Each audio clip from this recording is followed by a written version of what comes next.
가면 영락교회라는 곳이 있습니다. 저는 어려서부터 그 교회를 다녔습니다. 주일이 되면 버스를 타고 그곳에 가서 예배를 드리고 왔습니다. 그때 주일학교 선생님이 그 삼위일체 하나님에 대해서 말씀을 하실 때 이렇게 가르쳐 주셨습니다. 집에 가면 아버지가 계시지 않냐? 그 아버지가 직장에서는 사장님이신데 또 교회에서는 장로님이시기도 하니까 한 분이 세 가지 역할을 하시지 않냐?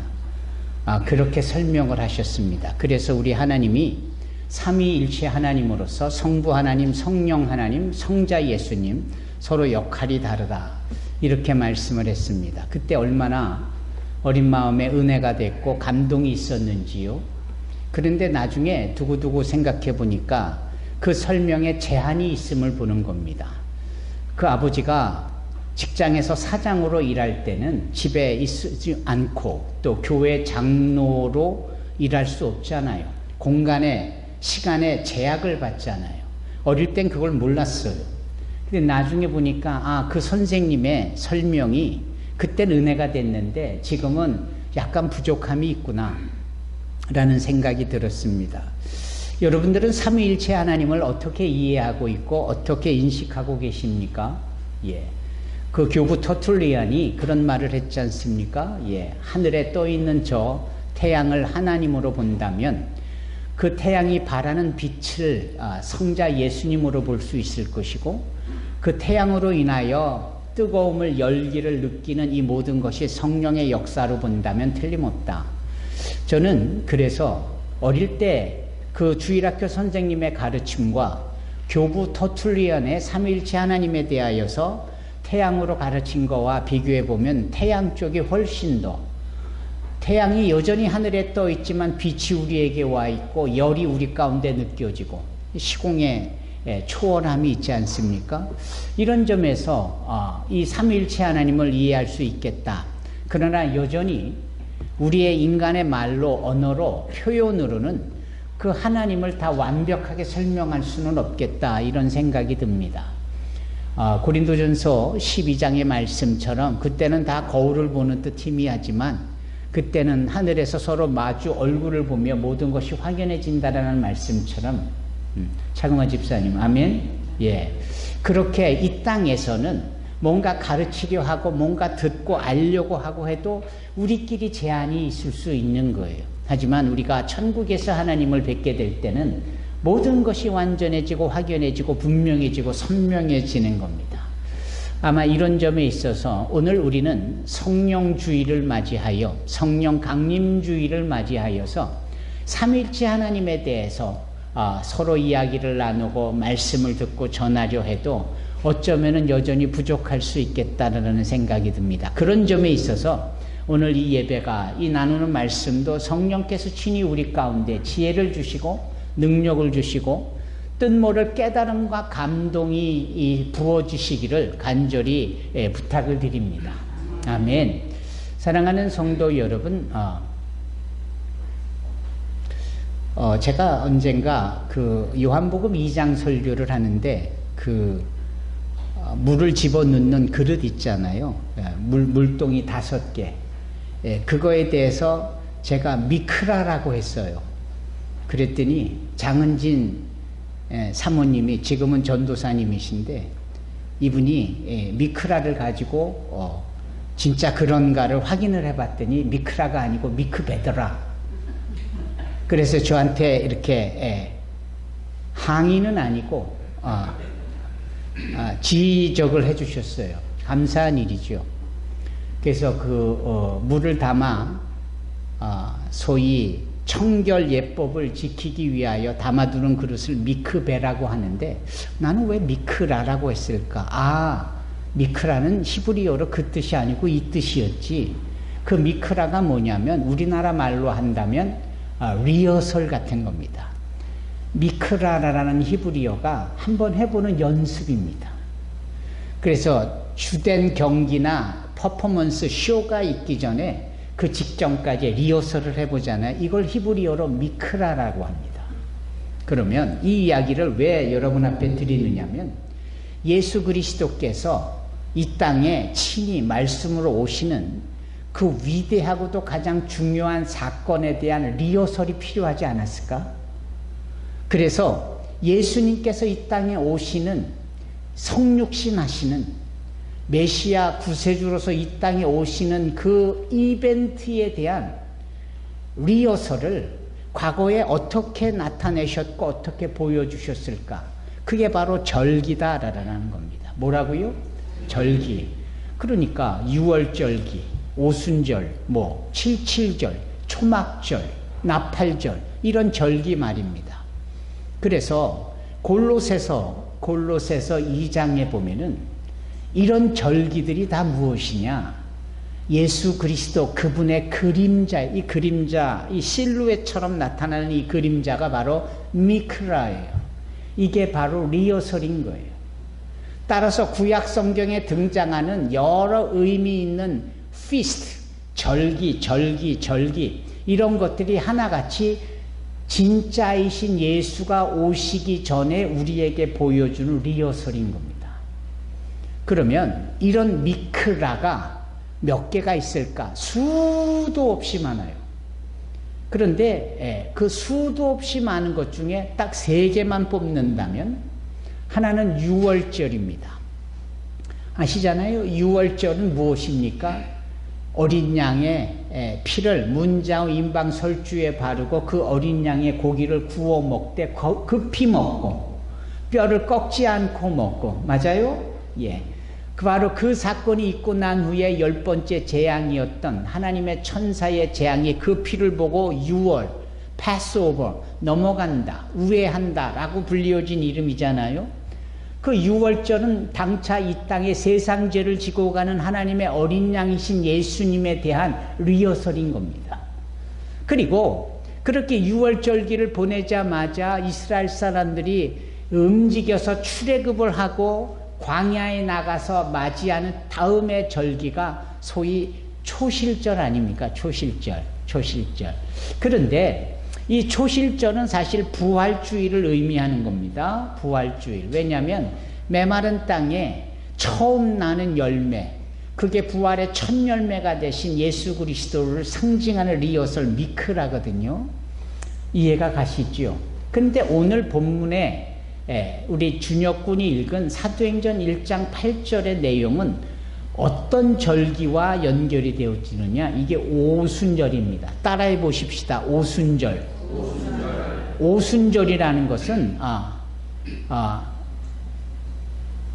열, 스물, 서른, 마흔, 쉰. 이 쉰이라고 우리가, 그 다음에 예순인데 쉰이라고 불리우는 이 단어의 히브리어적 용법이 바로 오순이에요. 50에 해당하는 거죠. 오순이라는 것은 소위 주님께서 부활하시고 나서 50일째 되는 날이 바로 오순절인 거예요.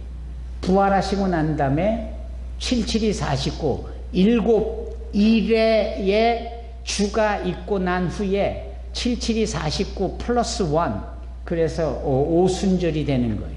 이때에 어떤 일이 벌어졌느냐? 예수님께서 우리 준혁군이 봉독했던 사도행전 1장 8절의 말씀, 오늘 본문의 말씀, 성령의 임하심에 대한 것이 완전하게 이루어지는 날인데 그 날이 바로 오순절이더라 라는 거예요. 그래서 생각해 보시면 예수님께서 부활하시고 제자들하고 10, 20, 30, 40, 40일을 함께 하셨거든요. 그리고 40일을 함께 하신 후에 승천을 하세요. 이 승천을 하시기 직전에 마태복음 28장의 말씀처럼 대위임령을 허락하시고 그 대위임령의 연장선상에서 마지막 던지신 말씀이 오직 성령이 너에게 임하시면 이라는 오늘 본문의 말씀인 거예요. 그리고 나서는 40날이 되어지는 그분이 승천을 하시고 10일이 지난, 그러니까 부활 전체에 보고 나면 쉬운 번이 되는 바로 그 오순절에 소위 무엇이 오느냐? 성령께서 오시더라. 요한복음 14장에 따르면 예수께서 아버지께 구하고 또 다른 성령, 보혜사, 지혜의 영을 보내줄 것에 대하여 요한복음 14장에 거듭거듭 말씀하시는데 그 말씀이 이루어진 겁니다. 그래서 오순절은 성령께서 임하신 날이에요. 그런데 이 성령이 임하신 것도 예수님의 말씀의 완성이잖아요. 맞습니까? 그럼요. 완성이잖아요. 그러면 이 성령께서 오신 이 신약의 오순절, 바로 이것에 대한 미크라는 뭘까요? 미크라. 그게 바로 77절이라고 여겨지는 77이 49. 출애굽을 해가지고 쭉 나가면서 49일이 되어지면서 진을 치고 신의 산에 올라간 모세가 하나님께로부터 십계명을 돌판으로 받을 때가 바로 77절 오순절이 되는 거예요. 오순절에 이 미크라라고 여겨지는 이 리허설은 하나님께 십계명을 받는데 사실은 이 십계명조차도 미크라인 거죠. 리허설인 거예요. 진짜 뭐죠? 그 말씀이 육신이 되어 오신 예수님. 그래서 나를 사랑하는 자가 나의 모든 걸 지킨다고? 뭘 지킨다고? 나를 사랑하는 자가 뭘 한다고요? 정확하게. 그렇죠. 강성남 안수 집사님. 계명. 나를 사랑하는 자가 나의 계명을 지킨다. 이 말씀인 거예요. 그 계명이 주어진 날이 77절 오순절이었고, 그렇죠? 그 리허설이 완전케 되어진 것이 요한복음 1장에 말씀이 육신이 되어 우리 가운데 오셨으니 그를 믿는 자는 하나님의 자녀가 되는 권세를 주셨다. 그렇죠? 따라서 그 요한복음에 흐르는 맥락 속에 나를 사랑하는 자들이 나의 계명을 지켜야 된다는 말씀이 거기에서 유래된 거고 거기에 기인된 겁니다. 그런 점에 있어서 오순절은 말입니다. 아주 특별한 리허설, 특별한 미크라예요. 어떤 미크라였냐면 그때는 말입니다. 유월절하고는 다르게 누룩을 넣은 떡을 먹어요. 유월절에는 바로 무교절과 이어지면서 누룩을 넣지 않은 떡을 먹어야 되잖아요. 왜 그럴까요? 누룩은 빵을 부풀리게 하는 거잖아요. 부풀리는데 그냥 누룩을 넣자마자 부풀어지나요? 빵이 부풀어지려면 숙성이 되기까지 시간이 걸려요. 근데 그럴 시간이 없는 거예요. 유대인들에게는. 빨리 애굽을 떠나야 하니까.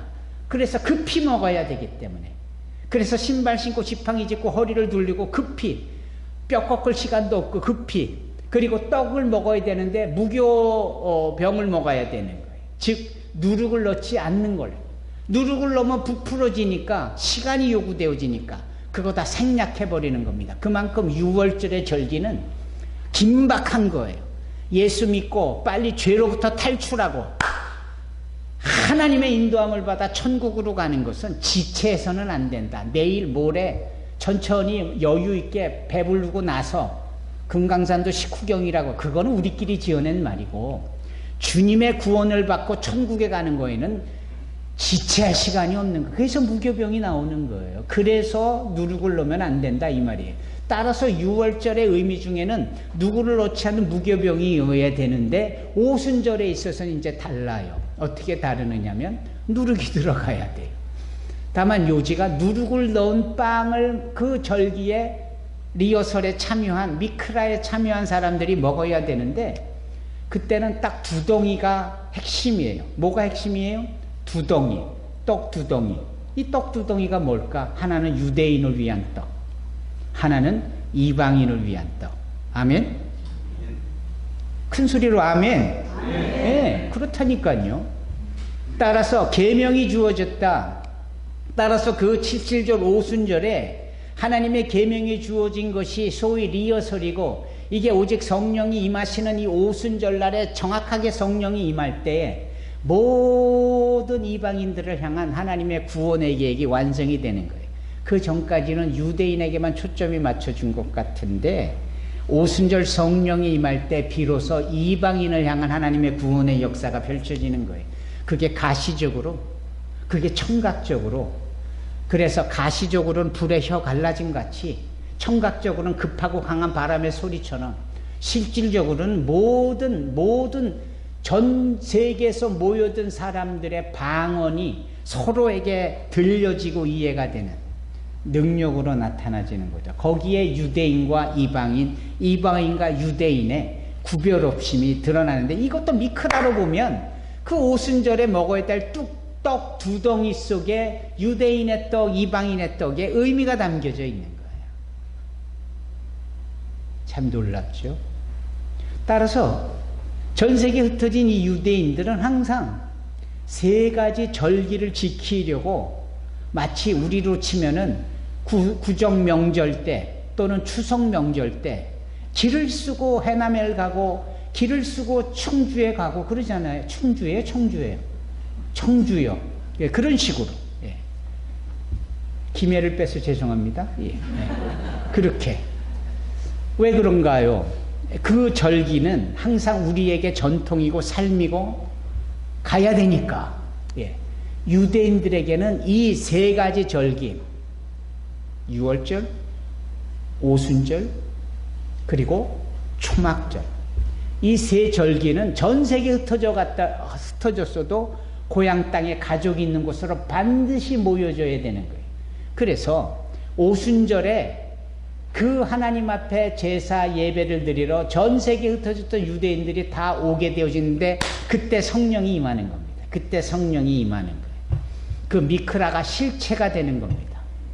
그 미크라의 실체가 되어진 성령의 오신 날이 2000년, 정확히 말하면 2033년 오늘인 거예요. 사랑하는 성도 여러분, 오늘은 그래서 우리가 교회 절기로 성령 강림주일이다 이렇게 지킵니다. 성령께서 오신 날. 이 날은 놀라운 역사가 있는 날이에요. 예수 믿는 자들이 마음에 감동이 있고 깨달음이 있고 가슴에 그냥 강력한 의지가 생기면서 예수의 구원자 되심을 외치고 증거하게 되어지는 겁니다. 예. 이때 비로소 외친 게 크리스토스 아네토스 알레토스 아네토스예요. 그들이 부활절에 외쳤다라는 게 아니고, 초대교회 성도들은 늘 모였다면 크리스토스 아네토스 알레토스 아네토스. 우리는 1년 내내 중에 부활절만 이렇게 외치잖아요. 초대교인들은 허구한 날 이렇게 외쳤어요.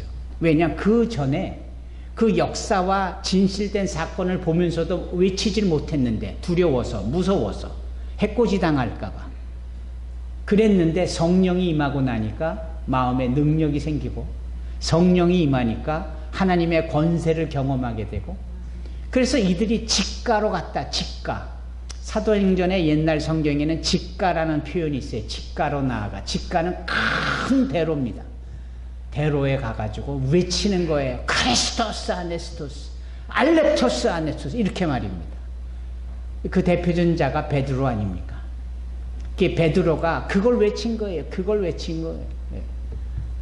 그래서 이 사도행전 2장, 즉 오늘 본문의 말씀 1장 8절 이후에 이어지는 2장에 보면은 성령께서 임하셔가지고 유대인이군 이방인이군 그냥 함께 어우러져 가서 뭐가 생겨난 거죠? 교회가 생겨난 거 아닙니까? 교회가 생겨나면서 그때 교회의 핵심 멤버 중에 하나가 바로 베드로였는데, 이 양반이 성령에 충만하다 보니까 그동안 숨지기고 위축됐던 이 모든 상황이 화라산타처럼 터져 나오면서 예수의 구세주 되심과 예수의 부활하심을 외쳐 증거하게 되어지잖아요. 모든 사람들이 그 이야기를 듣고 다 두려워 떨면서 그럼 우리가 어떻게 하면 되겠느냐 라고 얘기하는 장면에, 그가 각각 너희가 예수를 믿어 각각 너희가 회개하라라는 말씀이 이어지잖아요. 그랬을 때 이들이 예수를 믿은 자의 수가 몇 명이었다고? 3,000명이었어요. 3,000명. 지난주에 우리가 의정부 빌리그레암 전도대회에 이주민들이 온 숫자가 3,000명이래요. 그때 모인 한인들의 숫자는 3만 명이래요. 예. 어마어마한 숫자잖아요. 그 당시 2000년 전에 그 예루살렘이라는 곳이 크면 뭘 얼마나 크겠느냐고요. 가보셔서 아시잖아요. 맘만 먹으면 하루면 다 돌만한 거리잖아요. 그렇지 않습니까? 거기에 3,000명이 예수를 하루아침에 믿었다? 이거는 엄청난 개혁이자 변혁이자 엄청난 축복의 사건인 거죠. 그게 다 성령이 임할 때에 이루어진, 보여진 사건입니다. 돌이켜보면 성경은 이렇게 우리에게 설명해요. 하나님의 임재란, 하나님이 우리 가운데 임하시는 이 내용은 과거 구약 성경에는 하나님이 말씀하시지, 그렇죠? 말씀을 하시죠. 그리고 그 말씀을 하시는 것을 듣고 사람들에게 선지자라는 자들이 그 말씀을 대언을 해주잖아요.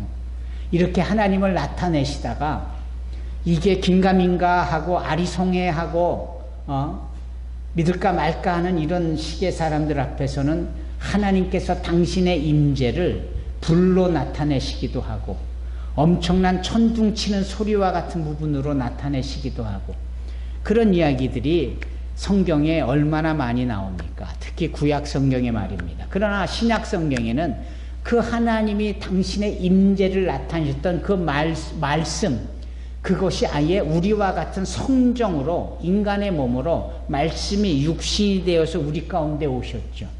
그러니까 하나님의 임재가 말씀이신 분이 말씀만 하시면서 임재를 나타내신 분이 아예 말씀으로, 인간의 몸으로, 예수님으로 오셨다 이 말이에요. 그런데 이제는 이 예수님께서 한 가지 더 말씀을 약속을 해주시기를, 보라 내가 하나님께 구하여서 또 다른 보혜사를 너희에게 보낼 것이는 그는 지혜의 영이요 생명의 영이신데 그가 오시면 너희에게 의에 대하여 죄에 대하여 심판에 대하여 책망하시라 라고 말씀하시며, 그분이 오시면은 유진아 성령께서 너를 가르치실 것이야. 유진아 성령께서 오시면 내가 너에게 한 말을 성령께서 너로 기억나게 하실 것이야. 이렇게 또렷하고 분명하게 요한복음에서 말씀하세요. 여러분 잠깐, 사도행전이라는 책은 성령께서 오셔서 나타낸 결과물들, 사건들, 현상들을 표현하고 있는데, 요한복음은 그런 성령이 누구신데, 성령이 왜 오셔야 되는데, 오시면 어떻게 되는지에 대한 설명은 요한복음에서 하세요. 예. 이 예수께서 말씀하시고 설명하셨던 이 성령께서 마침내 오순절에 오신 겁니다. 그리고 오시고 나면서 세상 끝날까지 우리와 함께 하신다라는 이 마태복음 28장 20절의 말씀처럼 그렇게 지금 우리와 함께 하시는 거예요. 내가 예수를 믿는 게 내가 의지가 강해서, 내가 똑똑해서, 내가 믿어지니까 나의 의지로, 나의 공로로 지금 예수 믿는 신앙생활을 한다. 아니에요. 성령께서 나를 도와주시고, 성령께서 나를 깨닫게 해주시고, 성령께서 이 말씀들이 내 안에서 역사되도록 힘을 부어주시기 때문에 바로 이것이 진정한 하나님의 임재로서 지금 우리와 함께하고 계시다라는 것을 나타내 보여주고 있는 겁니다. 과거에는 말씀이셨던, 그 말씀이 육신이 되어 오셨던 예수님, 지금은 예수님의 말씀처럼 성령으로 아예 우리 가운데 충만히 계시더라. 그래서 부활하신 주님께서 리자야라고 하시면서 그 코에 후 하고 생기를 부어주셨더라. 예. 이게 요한복음 20장에 나오잖아요. 그 생기를 부어주셨다는 것은 저 오래전 창세기 2장에 나타나는 하나님이 당신의 형상을 따라 지어진 아담과 하와의 코에 생기를 부어주셨다라는 그와 같은 내용이에요.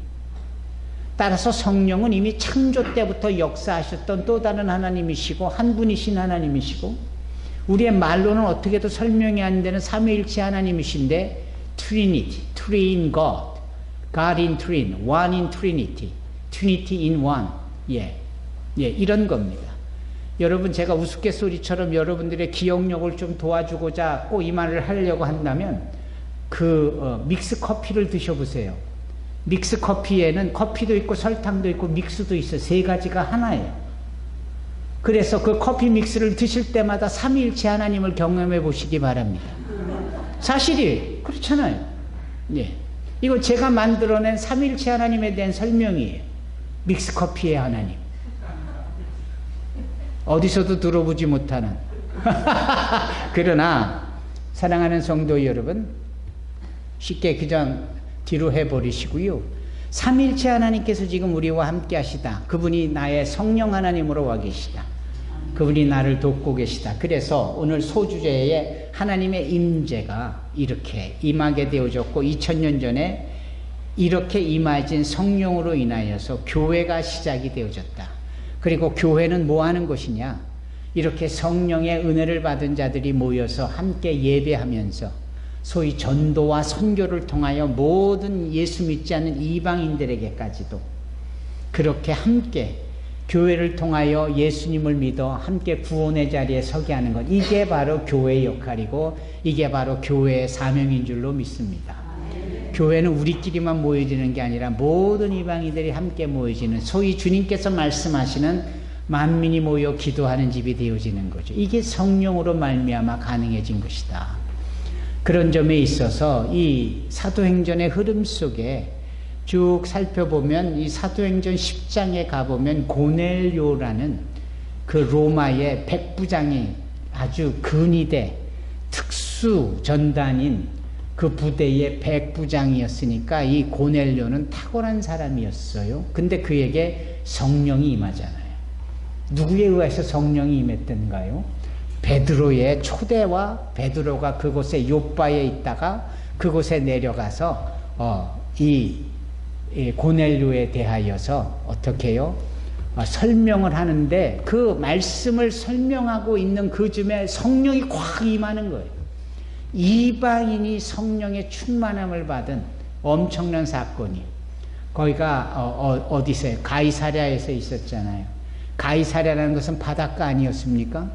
그 로마와 직항이 있는 곳, 바로 그곳에 주둔하고 있는 로마 백부장 고넬료가 성령의 충만함을 받았다. 그 일은 의미 있게 성령께서 로마로 향하여, 전 세계 중심지인 로마로 향하여, 그 로마를 통하여 전 세계로 예수의 구원의 빛이 향하여지는, 그래서 어제 여러분들이 성경 읽기라든지 새벽 예배를 토요일이지만 각자가 말씀을 읽어서 이사야 49장을 읽었다면 그 이사야 49장에 이방의 빛이라는 표현을 하나님께서 쓰시는데 다 이런 것들이 성령의 역사로 말미암아 완성이 되어지는 실제적인 역사의 사건으로, 그리고 2000년 전에 있었던 오순절의 역사가 2026년 오늘 우리에게도 동일하게 성령 충만함으로 우리 가운데 부어주고 계시다라는 겁니다. 여러분, 우리 한번 다 호흡을 크게 들어 마셔서 보십시다. 이렇게 말입니다. 성령의 충만함을 이런 식으로. 예. 이미 주님은, 부활하신 주님은 그 코에 생기를 부어주시면서 한 말씀 하셨어요. 너희가 성령을 받아라. 요한복음 1장 너희가 성령을 받아라. 그러면서 그 코에 생기를 부어주셨다니까요. 성령의 충만함을 받는 저와 여러분이 되기를 바랍니다. 그러면 우리 각자가 성령의 충만함을 받으면 어떻게 되느냐면, 내가 아무리 용쓰고 애써도 안 되는 일들이 될 수가 있어요. 왜? 성령의 도우심으로. 아무리 힘써도 안 된다니까요. 우리 중에 사이클을 부지런히 타는 사람이 있죠. 성도 중에. 사이클을 타는 사람은 주로 한 사람이 홀로 타지 않아요. 사이클 선수들이 아니라 사이클 동아리들은 함께 무리를 타고 다니잖아요. 근데 거기에도 리더가 있어요. 리더가 봤을 때 힘이 딸리고 어느 비탈길을 올라가는데 잘 못 올라가고 헉헉대면 자기는 또 리더라고 또 맨 뒤에 가서 힘차게 달려가다가 이렇게 힘에 부처하는 사람의 뒤를 이렇게 탁 쳐주면서 밀어줘요. 그러면 힘이 붙여가지고 겨우 그냥 간당간당 있던 사람이 힘을 콱 받아가지고 쭉 나가게 되죠. 이해가 가십니까? 예. 성령께서 우리 가운데 주시는 능력이 그런 겁니다. 삶 속에서 경험을 해보면서 그런 것들의 체험이 있어 보면은 제가 무슨 말씀을 드리는지 아실 거예요. 정말 2%가 모자라서 100도 거기를 못 도다 하는 바로 그 비등점에 도착하지 못할 때 부족한 2도를 성령께서 확 채워주시면서 비등점 100도로 우리가 끌어올리는 점수로 딱 올라가게 되어지는 이런 것들. 그래서 힘으로 능으로 되지 하지 아니하지만 오직 성령의 능력으로 하나님의 신으로 되어진다. 아멘. 여러분 이런 것들을 경험할 수 있기를 바랍니다. 그런데 많은 분들이 이러한 초자연적인 이런 무슨 기적이나 놀라운 힘을 발휘하는 거 이런 차원에서 늘 생각을 하려고 하는데 성경은 좀 더 구체적입니다. 성령이 우리 가운데 임하면 삶의 내용이 달라져요. 그거부터가 바뀌어요. 그래서 갈라디아에서 보면은 바뀌어지는 우리의 그 모습을 성령의 열매를 거둔다 이런 표현을 써요. 뭐를 거둔다고요? 성령의 열매. 사랑이라든지 희락이라든지 화평이라든지 오래 참음이라든지 자비라든지 양선이라든지 충성이라든지 온유라든지 절제라든지 하나 둘 셋 9가지 성령의 9가지 열매. 이게 하려고 해도 잘 안 되거든요. 하려고 애쓰다도 보면 참 무모함을 느끼게 되고 그런 척을 하게 되어지는 가면을 쓰는 페르소나처럼 그런 차원으로 연출하는 데만 급급한데 성령께서 내 안에 계시면 진짜 사랑이 뭔지가 사랑으로 나타나지는 거예요. 진짜 기쁨이 담배 한 대 빼고 살겠다. 이거 웃기는 거라고. 근데 성령께서 내 안에 계시면 진정한 어떤 것으로도 헤아릴 수 없는 희열이 환희가 있다니까요. 바로 그런 열매가 우리의 삶의 경험치로 체험치로 나온다 이 말이죠. 성령의 9가지 열매. 그런 점에 있어서 저와 여러분들이 성령의 충만함을 받으시기를 주님의 이름으로 축원합니다. 특별히 오늘 성령의 강림하신 이 오순절 1장 8절에 완성이 되는 미크라라고 여겨지는 이 귀한 리허설의 진정한 메인 이벤트로도 되어진 그것이 2000년 전에 왔고 오늘 우리에게 다시금 리마인드가 되어지면서 우리가 성령의 호흡을 통하여 성령 받으라 하고 생기를 부어주셨던 그 주님의 호흡을 우리가 받아 누리기를 바랍니다. 제가 여러분들을 축도할 때 보혜사 성령님의 감화 감동 역사 내주 교통 인도 치료 조명 호흡하심이 항상 제가 이 호흡을 넣잖아요. 그 이유가 그 이유입니다. 아무쪼록 성령 충만한 우리 산소망교회 성도들이 되기를 주님의 이름으로 축원합니다. 그래서 9가지 열매를 부지런히 맺고 몇 대 풍성이 많이 맺어 사람들이 여러분들로 하여금 하나님의 제자다라고 일컫고 인정하는 역사가 있기를 주님의 이름으로 축원합니다. 기도하겠습니다. 거룩하시고 사랑이 많으신 하나님 감사합니다.